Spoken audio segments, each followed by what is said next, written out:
48 മണിക്കൂർ കഴിഞ്ഞാൽ കപ്പൽ തുറമുഖം വിടും. അവന് വേണ്ടി എഴുത്തുകുത്തുകൾ നടത്തി ഒരു തീരുമാനം ഉണ്ടാകുന്നത് വരെ കപ്പലിന് ഇവിടെ കാത്തു നിൽക്കാനാവോ? ഇല്ല. അപ്പൊ പിന്നെ നമുക്ക് എന്ത് ചെയ്യാൻ കഴിയും? തന്നെ പിന്നെ ഒരു കാര്യം, ഈ അനുകമ്പയും സഹാനുഭൂതിയൊക്കെ ഇപ്പോഴേ തോന്നും. ഊരും പേരും അറിയാത്ത ഒരു മന്ദബുദ്ധിയെ കരക്കിറക്കിയാൽ ഉടമസ്ഥനെ കണ്ടുപിടിച്ചേൽപ്പിക്കുന്നവരെ തലവേദന നമുക്കാ. പ്രമാണവും രേഖയുള്ളവന്റെ കാര്യം നോക്കാൻ തന്നെ ഇവിടെ സമയമില്ല.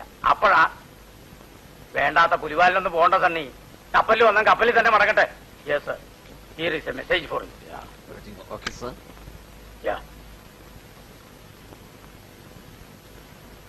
എന്തായി sir? I am sorry captain, നടക്കില്ല. എന്നെ തെറ്റിദ്ധരിക്കരുത്. It's all right, it's fate. ഞാൻ വരട്ടെ. ക്യാപ്റ്റൻ, നമുക്ക് കോടതി വഴി ഒന്ന് ശ്രമിച്ചു നോക്കാം. അങ്ങനെ ഒരു പോംവഴിയുണ്ടോ? എനിക്ക് നിയമമൊന്നും വശമില്ല സാർ. കൂടാതെ 2 ദിവസം കഴിഞ്ഞാൽ കപ്പലിന് മടങ്ങണം.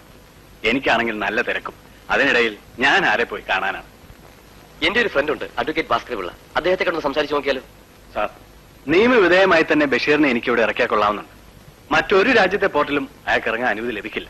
ഇവിടെ സ്വന്തം മണ്ണിലും അയാൾക്ക് ഇറങ്ങാൻ അനുമതി ലഭിക്കില്ലെന്ന് വന്നാൽ നിങ്ങൾ പറഞ്ഞത് ശരിയാണെങ്കിൽ ബഷീറിനെ പ്രോപ്പർ ചാനലിൽ കൂടെ മാത്രമേ ഇറക്കാൻ കഴിയൂ. അതിന് ഇമിഗ്രേഷൻ ഡിപ്പാർട്ട്മെന്റുകാർ തന്നെ വിചാരിക്കണം.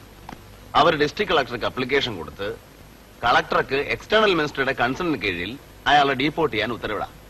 But it will take time. പിന്നെ ഇനിയിപ്പോ കോടതിയിൽ പോയാൽ തന്നെ ഇമിഗ്രേഷൻ ഡിപ്പാർട്ട്മെന്റുകാരോട് ഈ കേസ് ഒന്ന് പരിശോധിക്കണമെന്നൊരു ഡയറക്ഷൻ കൊടുക്കാൻ മാത്രമേ കോടതിക്ക് കഴിയൂ. ഇപ്പോഴത്തെ സാഹചര്യത്തിൽ അങ്ങനെ ഒരു ഓർഡർ കിട്ടണമെങ്കിൽ തന്നെ ചുരുങ്ങിയത് 3-4 ദിവസത്തെ സമയമെങ്കിലും എടുക്കും. 2 ദിവസത്തിനുള്ളിൽ കപ്പലിന് തിരിച്ചു പോകണ്ടേ? ആ പേരും പറഞ്ഞ് ഇവർ ഇമിഗ്രേഷൻ ഡിപ്പാർട്ട്മെന്റുകാർ കൈ കഴുകുകയും ചെയ്യും, അല്ലേ? ഇനിയിപ്പോ ഏത് വഴിക്കായാലും ബഷീർ ഇന്ത്യൻ പൗരനാണെന്ന് തെളിയിക്കണം. അതിനുള്ള പാസ്പോർട്ടോ രേഖയോ ഒന്നും അയാളുടെ കയ്യിലില്ലല്ലോ. ബഷീർ മലയാളിയാണ് സാർ. ഈ സണ്ണി അയാളെ നേരിട്ട് കണ്ടതാണ്. ഓക്കെ, സമ്മതിച്ചു. അപ്പോഴും 48 മണിക്കൂർ കഴിഞ്ഞാൽ കപ്പലിന് തിരിച്ചു പോകണ്ടേ? അപ്പൊ എന്ത് ചെയ്യും? അതിനുള്ളിൽ ഒരു മാർഗമില്ല സാർ. ഉണ്ട്. ക്യാപ്റ്റൻ പറഞ്ഞത് അവനൊരു മലയാളിയാണെന്നല്ലേ? അതെ. ആ ടെലിഫോൺ ഡയറക്ടറിങ് എടുത്ത്. അങ്ങനെ അവനൊരു മലയാളിയാണെങ്കിൽ അവന്റെ ഉറ്റവരോ ഉടയവരോ ആരെങ്കിലും ഈ നാട്ടിൽ കാണും. അവരെ കണ്ടുപിടിക്കുക, അവരവനെ ഐഡന്റിഫൈ ചെയ്താൽ കാര്യം നടക്കും. അതിന് അയാൾ ആകെ സംസാരിക്കുന്ന 2-3 വാക്കുകളാണ്. പിന്നെ എങ്ങനെയാണ് സാർ അയാളുടെ നാടോ വീടോ വീട്ടുകാരെ ഞാൻ മനസ്സിലാക്കുന്നത്? ഹലോ, ടൈംസ് അല്ലേ? ഞാൻ ഭാസ്കർ പിള്ള, അഡ്വക്കേറ്റ്. എഡിറ്റർ അല്ലേ? ഒന്ന് കൊടുക്കാം. Hello, good afternoon sir. എനിക്ക് നിങ്ങളുടെ ഏറ്റവും സ്മാർട്ടായ ഒരു ഫോട്ടോഗ്രാഫറെയും ഒരു റിപ്പോർട്ടറെയും ഉടനെ അയച്ചു തരണം. ഹോട്ട് ന്യൂസ് ആണ്. അവര് നേരെ ഏത് വാർഫിലാന്ന് പറഞ്ഞേ? എറണാകുളം വാർഫിൽ. എറണാകുളം വാർഫിൽ അയച്ചാൽ മതി.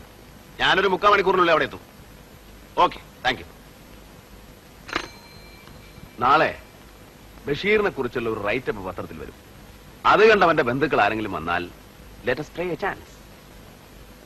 Thank you sir.